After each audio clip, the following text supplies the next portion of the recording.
Giving a little video here of working cattle. If you've got cattle, it's important to keep them wormed and vaccinated. I know there's a lot of folks get away from worming. They try to, and that's nice, I guess, if you had lots of pasture. But this is the deal. If you don't worm them every year, what I have found, all of a sudden you'll get one that's real poor and down on you before you know it. Probably, the truth be known, your whole herd doesn't need vaccinated. But I vaccinate my entire herd spring and fall, and they seem to do real well. But if I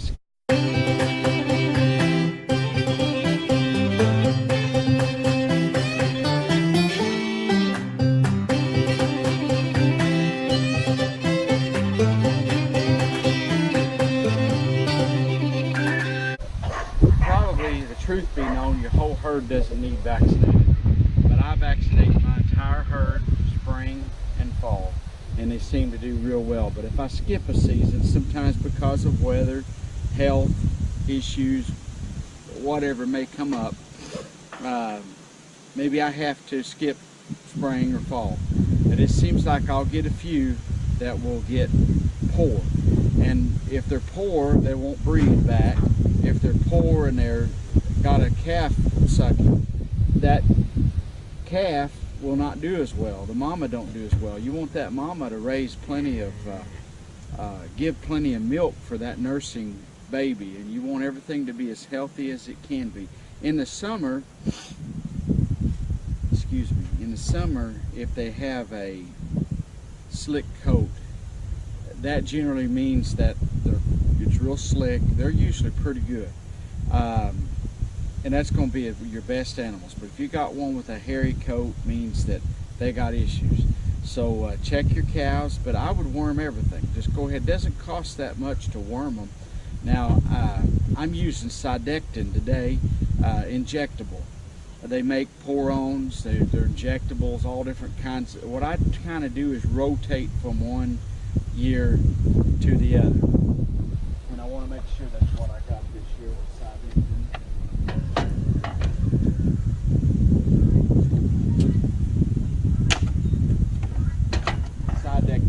Make sure I was telling you correct on there. I rigged me up a little holder. You can buy a syringe for the Cedar that will pop into your bottle, and it keeps it full. And so you give 5 cc's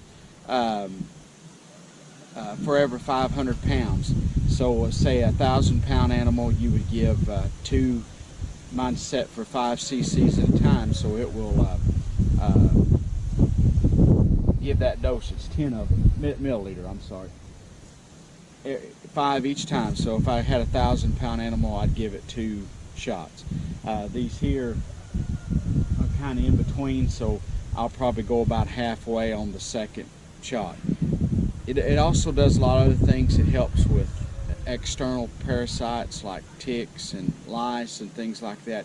In the fall right now, the ticks are kind of going away, so I'm not as worried about that. But if you have cattle, you want to make sure and take care of them. I have 8 heifers here today that I'm going to work. I won't show them all on video for time's sake, but they're new calves. I weaned them this fall. I'm going to keep them to replenish my herd, and I've got 8 of those. And so, and an old cow that's running in here with them that helps keep them calmed down and helps teach them where to graze and what to do. So I try to keep an old one in there too if I can. So I'm gonna work these 8 and the old cow, warm them, and I've got pasture off out here that's wheat pasture, and I'm gonna let them start grazing on that wheat pasture and let them really grow through the winter months so they can really be at their most potential. I'm going to put a new tag in their ear. When they are born, I put a white tag for the females and a red tag for the males. Sometimes I'll put a pink tag for the females if I'm out of the white ones or whatever. Or if it's a real good one I want to keep, I'll put a pink one. But over on the right ear, now that I'm finished with them, I'm going to keep them. I will have a pink tag with the year that they were born. Until they have a baby, I will keep that pink tag in their ear. The reason that is I want to be able to identify my heifers. I don't want them to get bred too soon. I want them to get bred to the right bull.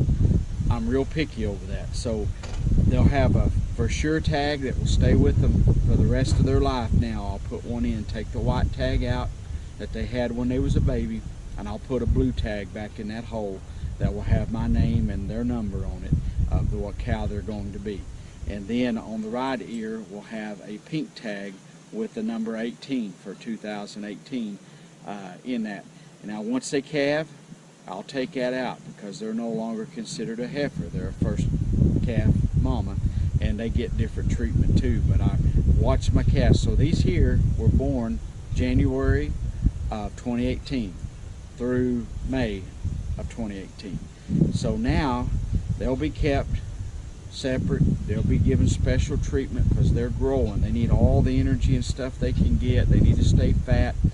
Next summer, when it comes time for the bulls to be out, I will let these in with the bulls when that time comes. What I want them to do is not in 2018, but in not in 2019, but in 2020. It's a while off, see, the process, but in 2019 I'll put them in with the bull probably about June, July, so that they'll be having calves in March and April of 2020. And so it's a process to go through. Any of them that appear that they won't breed, or they are sluggish or poor or don't stay fit, I will get rid of. About a month before I put them in with the bulls, I will take and give them a shot. And there's all different kind, but this one's called I believe it's Cattle Max Gold is what I give them, but it vaccinates them against some respiratory diseases as well as reproductive diseases. And so there's a lot of that going on these days. So if you vaccinate them for them, but what you do about 30 days before the first time you're going to vaccinate them, you put them up, you give them a shot, it's 5 cc's, and then 30 days later, before you put them with the bull, you give them a booster shot. Then after that, once a year, you can give them this shot, and it helps keep down on some of the diseases. You can go on some of the vet sites, and there's National Cattlemen's Beef Association. Go on some of their videos and watch, and there's different Doc Talk. He talks about that in some of his videos. But go in and research that about reproductive diseases. There's another shot you can give too, that's for blackleg, and they have a 7-way shot that vaccinates for some other diseases as well as blackleg. I haven't been given that because it's been years, way back when my dad was running this, that there was one that had blackleg. They thought, they weren't sure about that, and we've never had a problem since. It's almost eradicated. But I probably should be giving that. I just didn't get any this time, so you can use your judgment, but we just haven't had that problem, so I don't want to shoot them full of holes if I don't have to. This little heifer is getting restless, so I'll try to speed up here. Another thing I do is I have a program I pay. It's like $9 a month. That's called Cattle Max. You've heard of Carfax? Well, this is Cattle Max, and it'll print you out a sheet of your animals. These two that's in line here that I'm fixing to work, so W119, which means she has a white 119 tag, and a W21 tag. Their mamas also had yellow tags with the same number, 119 and 21. So I'm gonna put new tags in them and get them worked up here. They're getting restless. They don't like being locked in that head gate. I wouldn't either. But anyway, if you have more than, say, 20 head of cattle, I would invest in something like this. If you got less, if you just got 2 or 3 cows, there's no need in paying $9 a month for this software. But I like to keep track of my cows, the ones that calve, the ones who get, how good they do. I'll make little notes, and when we sell their baby, how much that baby weighed, what it brought, any kind of information I can get. And then cows that aren't very good or skipping calves or whatever, they have to go, because you got to make a profit. Anything you do, you need to make money off of, or you'll go broke. And if you go broke, what are you going to do? You have to sell out. So anyway, hope this video helps. I'll show you just a little bit here, putting these ear tags in and vaccinating them.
Been much into rock music, but anyway, Gene, I believe is his name.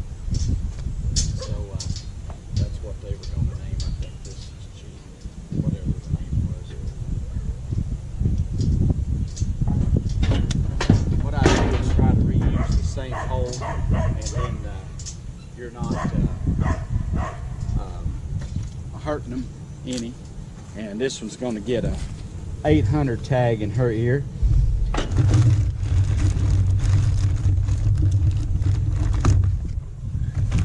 I may have already told this, but to cut them off, the old tag, all you need is a pair of side cutters, and I had a pair here.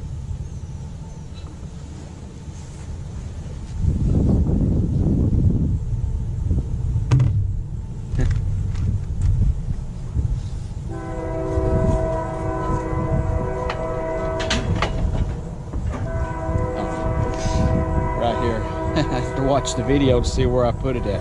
But anyway, you go up in there and you can clip those off, and then just put your little tag right back in the same hole. Then you don't have a whole ton of holes in your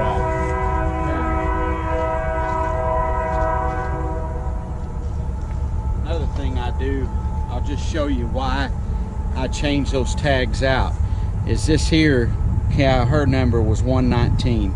And you can see that that's faded, and I use this special little markers you can buy for ear tags, but that's all faded out. And I don't put the permanent tag in their ear when they're born, because sometimes I sell them or do something else with them. But by the time these things are on an old cow, their ear tags start getting really faded, and it seems like if you wait as long as you can before you put that permanent tag in their ear, the better off you are. And they make you special super marker, it's called.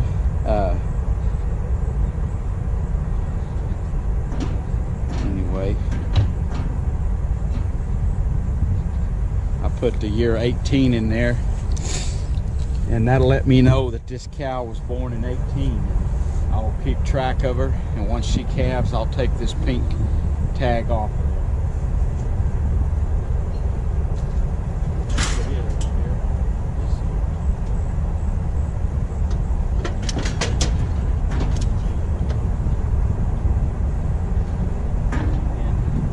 She'll be set up and ready to go. And hopefully she'll make me a good mama cow for years to come.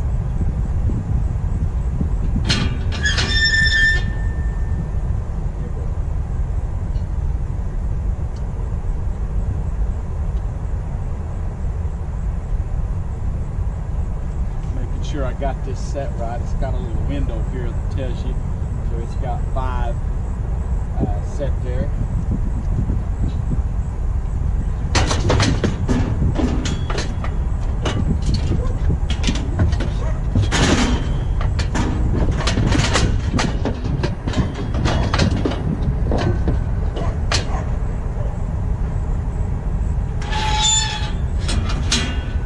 Anyway, that's how it's done. Don't let her go.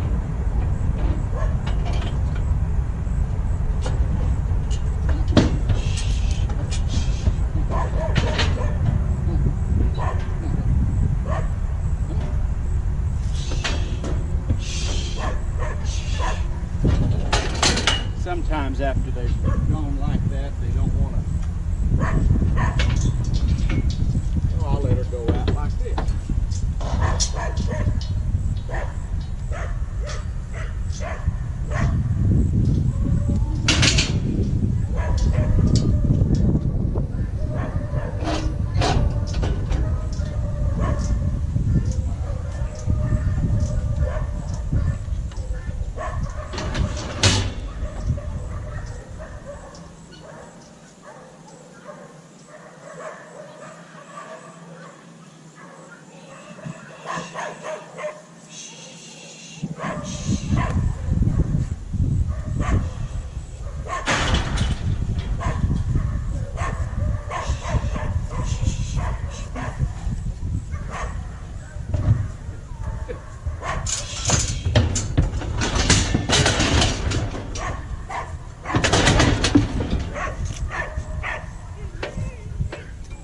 This is one of my favorite ones. Pull that down, kind of keeps them from swashing all over and going crazy. This one's got a 21 tag in her ear, and I'm gonna put a 801 in her ear.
This little heifer here's got small ears, and the reason for it was her they had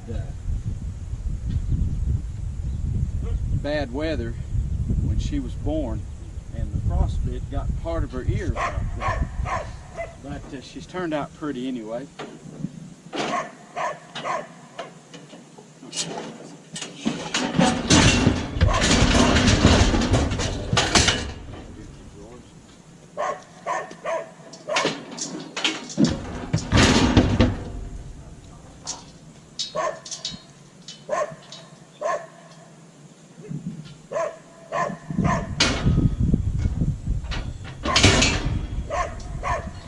Anyway, just going to show you a little bit how we do things here at Cedar Creek. I hope you enjoyed that. I'm not going to bore you with working all of them, and I hope somehow this could help you see how you should do it. I'm not saying it's the perfect means, by no means, but this is the way we've done it. I've learned through trial and error and been around cows all my life, and things continue to change and evolve the way people do things, and this is the way I do them. I hope it'll help you if you're into raising cattle or looking into getting ready to start raising cattle. Whether you got one cow, I started out with a couple of nurse cows and would put baby calves on them, and until now I've built up where I have a pretty good little herd of cows, and so I'm real thankful to the Lord that He's blessed me and given me this opportunity to raise cattle, and I'm thankful I have opportunity to share with you today, and I hope somehow this will help you. Also, if you don't raise cattle, not interested in it, maybe this will help you see a little bit into the background of what farmers do and what we do to put beef on the table. It's a lot more involved than just running down to your local supermarket and buying a package of beef. There's a lot goes into this, and so I hope you'll keep following my channel here. If you've not subscribed already, if you'd click subscribe, it would sure help us out. I also have a ministry channel. I'll try to add a link here on this. I'm kind of new to some of this stuff, but I also have a little ministry channel where I talk about the Word of God and do some little devotionals, and me and my wife sing. And if you're interested, why give that a holler. And it's Howie and Stacy Ferguson Ministries, or Ferguson Ministries. So anyway, I'll add a little link there, and if you're interested, I put some of the videos on this channel too. Some people are interested, maybe you're not interested at all, I understand. That's something every person has to work out for themselves, but if you would be interested, well, you could go to our ministry channel and support us on that too. Well, we'd sure appreciate it, and we thank you for listening today and watching us, and may God richly bless you. Have a great day.